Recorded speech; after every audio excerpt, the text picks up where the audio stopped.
Damos la bienvenida a tu programa Inteligencia Empresarial en Antioquia, Colombia y el mundo, con este servidor Julio de la Rosa y bajo el sello de nuestro patrocinador oficial DC Broker Grupo Empresarial. Como es de costumbre, siempre temas candentes que nos interesa a todo el pueblo colombiano. Precisamente hoy, memoria histórica empresarial en Antioquia, con el doctor Ahmed Restrepo, dándole espacio así a nuestra primera sección Empresarios de Colombia.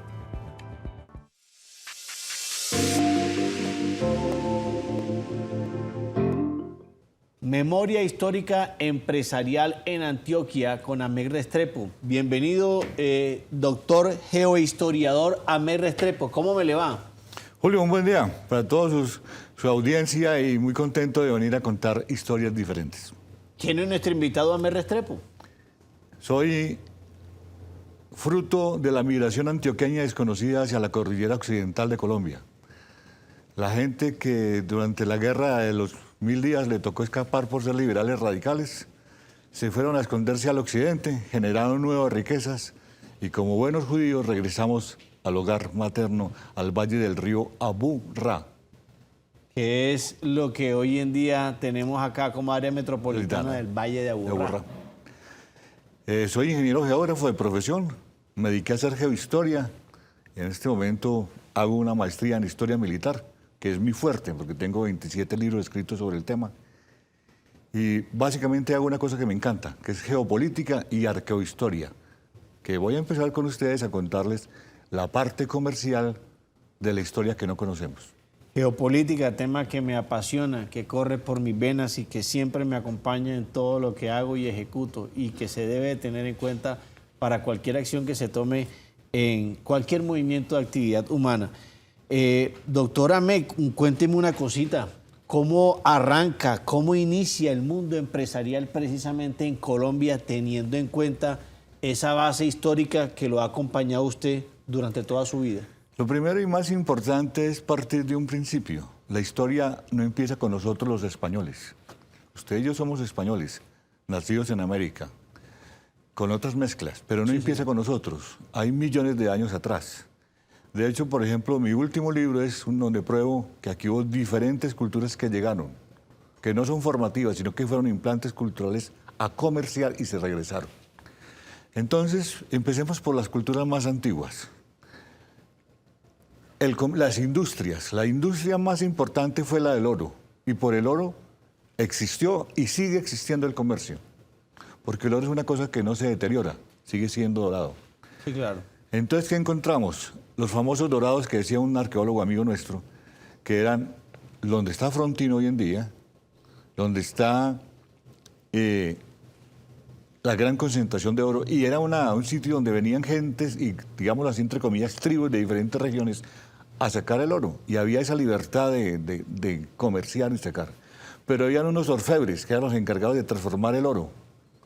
Se llamaban los coriautas o corimantas. Coriautas y corimantas. O corimantas. Eran los que hacían la transformación del oro, del cori, claro. Como tal, en piezas de artesanía. En piezas de artesanía. Por eso, la pieza que creó el Museo Nacional, fundó el Museo Nacional, es el poporo.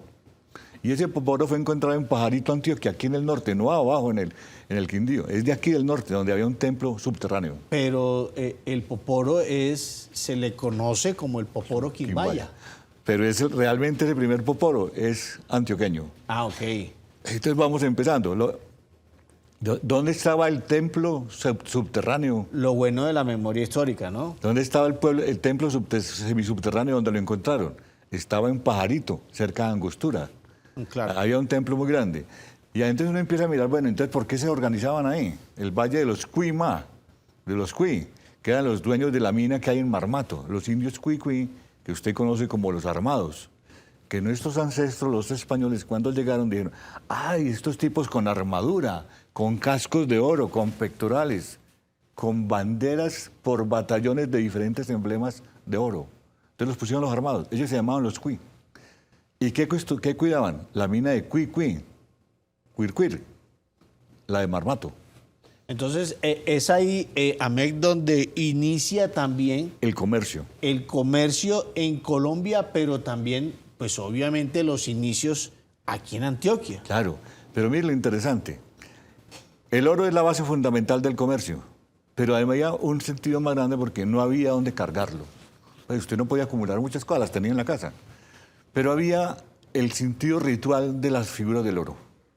El popolo, además de ser oro, es un elemento de coca ritual. Yo reconozco, yo por ejemplo cuando voy a Bogotá, a mí en la casa donde me quedo donde un amigo siempre me da un mate de coca por la noche, para poder que la presión no me afecte. Igual me pasó en Bolivia cuando fui a hacer el Atlas de Bolivia. Al segundo día que estaba que me moría y me tuvieron que dar un mate de coca. Y yo no tomo, no bebo, no hago nada. Me voy a tomar un mate. No, esto es una aromática, esto no es nada malo. Para poder controlar la presión arterial, la altura. Usted en Bolivia, sí. A 4.200 metros, la presión arterial es otro tema. Sí, claro. Y la gente, los indígenas nuestros, lo mambean, lo muerden para caminar largas extensiones. No es malo, es natural. El clorhidrato sí es grave. Claro. Destruye la mente. Ya es otra cosa. Ya es otra cosa. Pero la coca ritual que usaban con el poporo es increíble.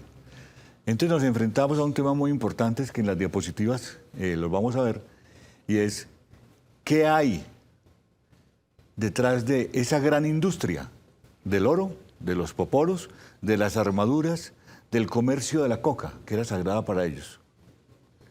Pero para ellos era un ritual hacia los dioses, no era la acumulación de nosotros. ¿Cómo se acumula? Es muy interesante porque si usted es un indígena nuestro, primero no hay indios, nosotros, la gente nuestra no es india. Son diferentes culturas que llegaron aquí y se quedaron y las dejaron. Los trajeron como esclavos y los botaban en América.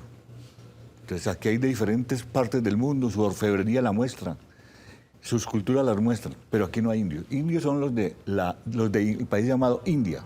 Claro. Ellos no son indios. Pero aquí entonces, es mezclas culturales. Mezclas culturales. Que dejaron los amigos españoles cuando llegaron y toda su comitiva. Y antes de nosotros. Y antes de nosotros, toda esa comitiva. Los que llegaron, se quedaron.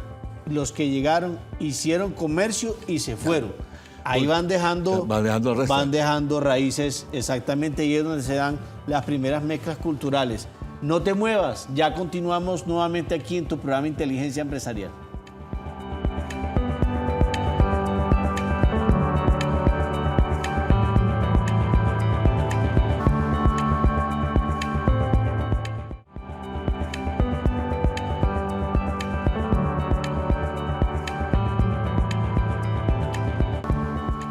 Retornamos nuevamente aquí en tu programa Inteligencia Empresarial, dándole espacio a nuestra sección Impacto Económico.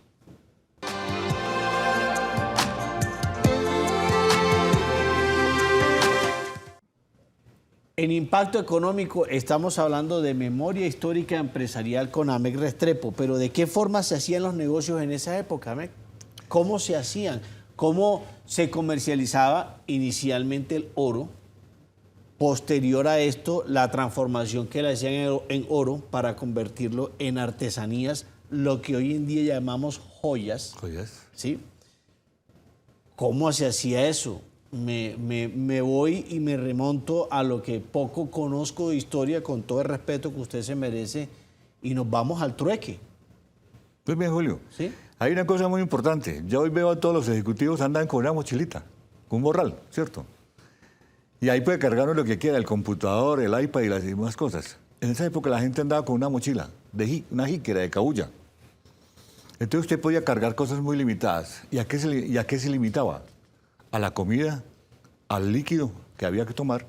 Entonces su capacidad de acumulación era mínima. ¿Dónde llegaba el comercio?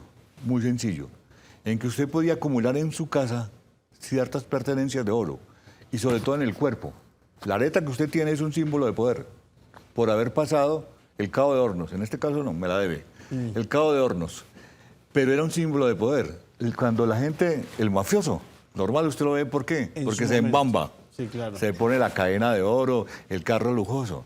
Era ostentación. En esa época, ¿qué hacía?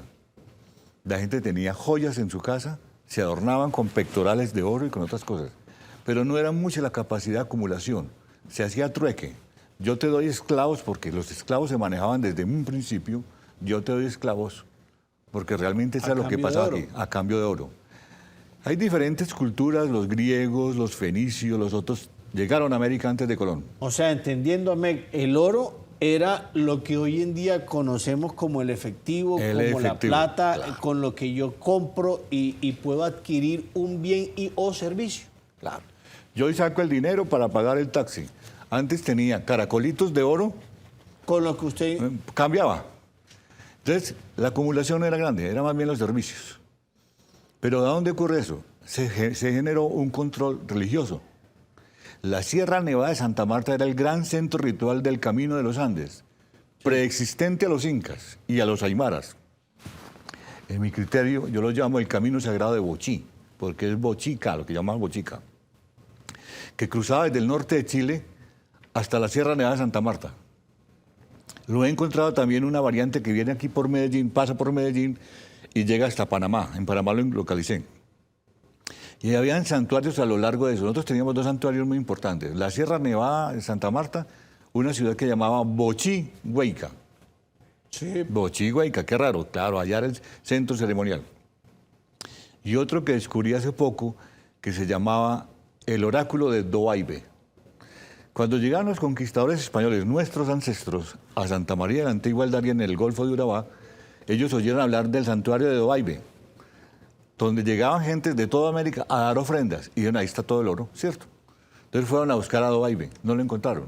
Se metieron por el río León arriba y no lo encontraron. Era algo así como cumplían la función de las islas de Egeo. Claro, era el oráculo de ese momento. Resulta que por cosas del destino yo llegué a hacer un trabajo en el Nudo de Paramillo y encontré una vereda donde la gente tiene poderes naturales. Cuando aplicamos geografía, hacemos geohistoria, encontramos que hay un volcán activo, que hay una falla geológica y la falla se fractura en el sitio de esa vereda. Por eso toda la gente desarrolla poderes naturales. Entonces la gente iba allá a escuchar el oráculo a ver qué le decía. Esos poderes naturales que la gente dice que son brujas, no, son poderes naturales, llevaban ofrendas de oro. Allá los encontramos. Por eso hay una industria lítica anterior a nosotros que no la conocemos. Estoy hablándole de geopolímeros, que en este momento apenas empiezan en Europa a descubrir qué son los geopolímeros. Nosotros lo tenemos en nuestro país, por eso hay una diapositiva ahí que después la muestran, que parece un hacha de piedra, pero eso no es una roca. Entonces, empiezan a haber fenómenos que uno no entiende qué están ocurriendo, pero sí hay un comercio en oro en ese momento, en esmeraldas, en coca. Ahí lo tenemos, claro, en pantalla. Eso. Resulta que eso no es una roca, como diría alguien. Discúlpeme la ignorancia Señor. de mi señora Mer Restrepo. Me preguntan por acá los camarógrafos, amigos míos, ¿eso qué es? Bueno, imagínense un hacha de piedra, es lo más parecido, pero no tiene filo. Ustedes lo ven, no tiene filo. No. Tiene un mango. Parece como un cepillo, pues, con todo el respeto. Muy bien. Pero lo más interesante es que ustedes están viendo un borde que tiene un grafilado, o sea, un reticulado, que es imposible de hacer técnicamente hoy. Se los digo por qué. Yo tengo varios de esos. Y tengo varios que nunca fueron terminados, que es lo más importante, están intactos. Eso implica que si eso fuera una roca, lo tuvieron que haber hecho en caliente, salido realmente, digamos, del magma de un volcán. No, no es viable. Eso tampoco es una roca, porque fue hecho con un filo muy cortante que avanza en surcos iguales, pero remata en filo, lo que no permitiría hacerse con un elemento como un motor tool moderno. Claro. Y yo sé de qué tumba la sacaron. De esas hay varias aquí. Y hay un museo en Belén de Umbría y tiene 5 de estos elementos. Por lo tanto, no son inventos míos. Esa cultura tenía una cosa llamada el conocimiento de los geopolímeros. Y apenas estamos escribiendo en el mundo. Bueno, y Ahmed, en ese entonces, ¿cuáles eran las condiciones para negociar estos polímeros, para negociar el oro, para transar, para hacer ese trueque? Bueno. ¿Cuáles eran las condiciones, las reglas, la reforma tributaria de ese entonces? ¿Cómo se regían los amigos indígenas, con todo el respeto, los amigos de esta mixtura de cultura? ¿Cómo se regían los negocios? Julio, yo creo que mi primera aproximación a eso fue una vez que fui a hacer un trabajo al Chocó. Y los negritos me decían, ay, usted es Mindalá. Yo, ¿qué? Usted es Mindalá. ¿Mindalá? Mindalá, me quedó sonando la palabra Mindalá. Yo decía, ¿qué es esto? Después, cuando empezamos a estudiar arqueohistoria, descubrimos que era el nombre que se le daba a los comerciantes. Cuando ustedes miran las culturas, sobre todo la del Zenú, encuentran figuritas con gente con canastos a la espalda, canastos los canasteros, que llaman los antropólogos, eran los mindalá. De hecho, tenían un símbolo aquí en la cabeza de una pluma hacia arriba que indicaba que eran libre comercio. Okay. Libre comercio, sí, claro. Ellos eran los delegados de los grandes imperios del sur, que estaba el imperio de Tahuantinsuyo, que nosotros decimos los incas. No, Inca es maestro en. Eran los delegados del imperio del Tahuantinsuyo que tenían libertad de comerciar por cualquier lado. O sea, había un encargado por tribu, por decir algo, como se conoce hoy en el mundo de los negocios, que tenía el mandate para ir a hacer los negocios en cualquier lado. Y plaza, se le respetaba. Y se le respetaba. Y era reconocido por una pluma. Una pluma hacia arriba. Una pluma hacia arriba y con un canasto hacia atrás. Y el tipo caminaba meses enteros, comerciaba. Transando, lo que encontraban los diferentes pueblos y asentamientos que existían. Era trueque. Trueque. Para muchas comunidades la concha de Spondylus es lo más importante. Esas conchas que la gente iba y compraba en Cartagena para acuñar las puertas eran valiosísimas para nosotros. Y entonces, nosotros para acuñar puertas. Para acuñar puertas, claro. ¿Cómo atropellamos la cultura? Sí, ¿no? claro. Yo tengo una en mi casa y mi esposa me dice, ¿y eso para qué? Le digo, esta es la riqueza de nuestros ancestros. Porque usted como yo tenemos sangre española, nativa, entre comillas, y africana. Entonces, esos mindalás canasteros tenían permiso de viajar por todo el mundo, por toda América. Sí. Recorrían el camino sagrado, que pasa por Medellín, más grande y más ancho que el de Cusco. Lo voy a interrumpir para dar paso a unos cortes comerciales y ya retornamos. Interesante conversación con nuestro amigo Amer Restrepo.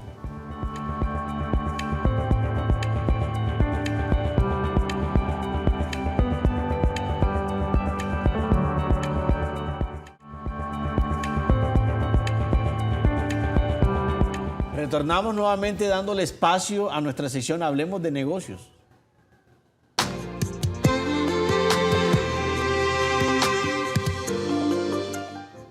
En Hablemos de Negocios, memoria histórica empresarial en Colombia y pues sus inicios acá en Antioquia. ¿Cómo se acumulaba la riqueza? Estábamos tocando ahorita el tema de ese símil y comparación que hacías con los collares que se utilizaban en esa época.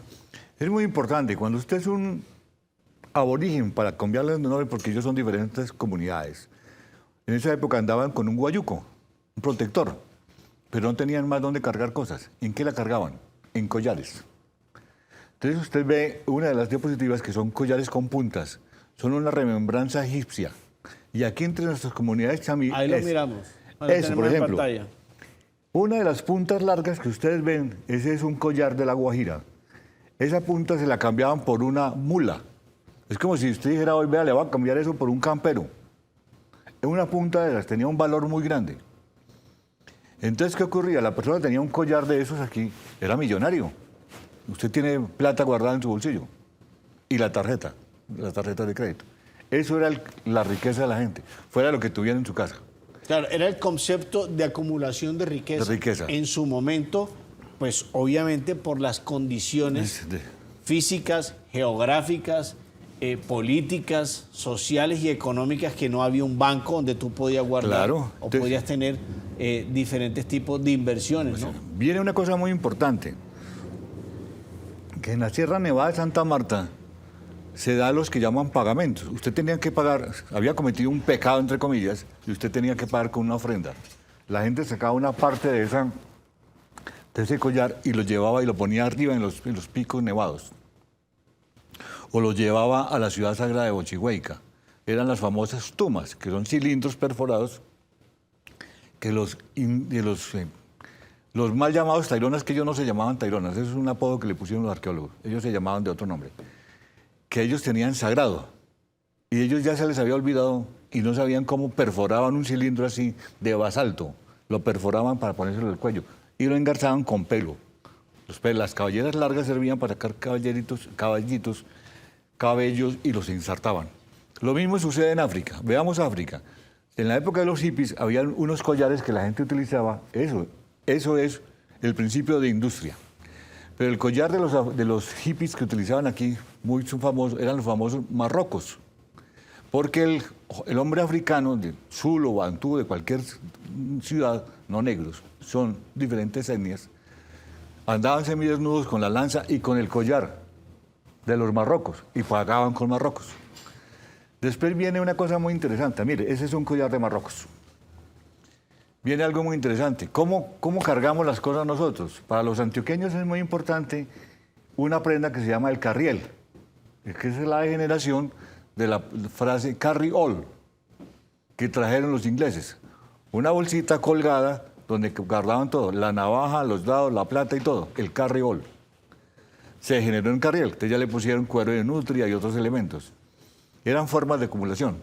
Pero estaban los baúles. Los toneles que llegaron con los españoles, donde acumulaban, y los baúles, donde guardaban nuestras abuelas la ropa nueva, las joyitas, cualquier cosa. Eran formas de acumular, pero no habían bancos.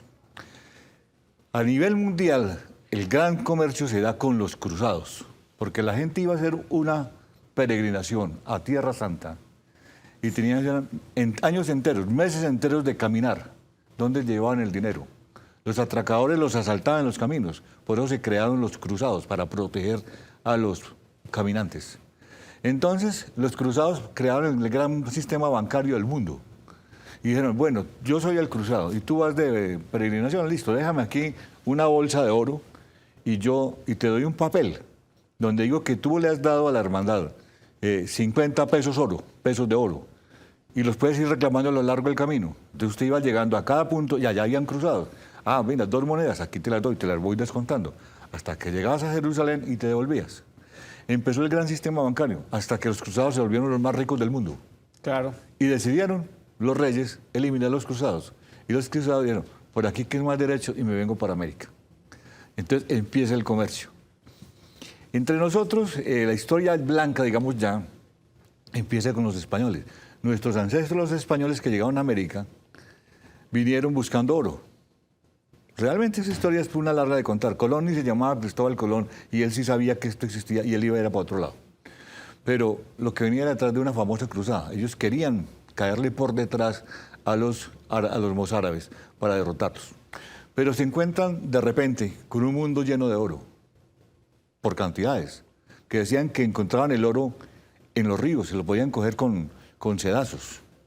Y eso los deslumbra a ellos. Pero claro, para ir a buscar una pelea allá y teniendo el oro acá. El oro aquí. Y fuera eso, otra cosa muy importante, Julio, las mujeres. Para ellos el sexo era prohibido. Y aquí las indiecitas, indígenas, entre comillas, las nativas, eran amorosas y tiernas. 5 días después de la conquista... Llenas de cariño. De cariño. 5 días después de la invasión a la parte de los que llamamos hoy los Santanderes, las mujeres guanas todavía estaban revolcándose con los españoles. Entonces el tipo venía a dar el ancho del mundo, a coger oro y a darle el ancho al cuerpo. Claro. Eso fue una cosa muy grande y hubo mestizaje. Nosotros los mestizos y mulatos tenemos una gran riqueza genética, somos la nueva raza del mundo. ¿Por qué? Porque no solamente se comerció con oro eso, sino que se hizo un mestizaje de genes muy ricos, africanos, diferentes grupos de los que llamamos indígenas, españoles de diferentes fuentes, y empezamos a tener el concepto de acumulación. ¿Por qué? Porque la gente empezó a meter el baulito, el oro. Le doy un ejemplo. Mis ancestros, mi tatarabuelo, fundador de un pueblo en Risaralda que se llama Pueblo Rico. Él fue el primero que llegó a la zona, quiso hacer eso, quiso hacer un pueblo. Y claro, todas las tierras eran de él. Y empezó a vender pedazos de tierra, fincas, digamos hoy, y metía en un baúl todo el oro que le daban por eso. Pero llegaban unos españoles cada 2 meses o 3 y se llevaban los baulados de oro. Todavía no sabemos por qué. Estamos en teoría de por quién eran los españoles que venían por el oro y se los llevaban. Bueno, ese sería como la reforma tributaria. La reforma, estaban pagando el tributo al rey. Totalmente. Ahmed, queda mucha tela por cortar.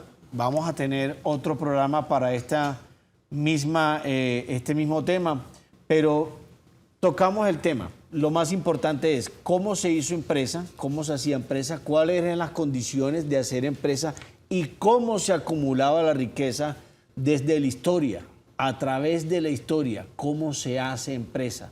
Para eso estamos aquí en tu programa Inteligencia Empresarial. No te pierdas nuestra próxima emisión, donde vamos a continuar también hablando de memoria histórica, también de la segunda parte, memoria histórica de la empresa en Colombia. No te lo pierdas.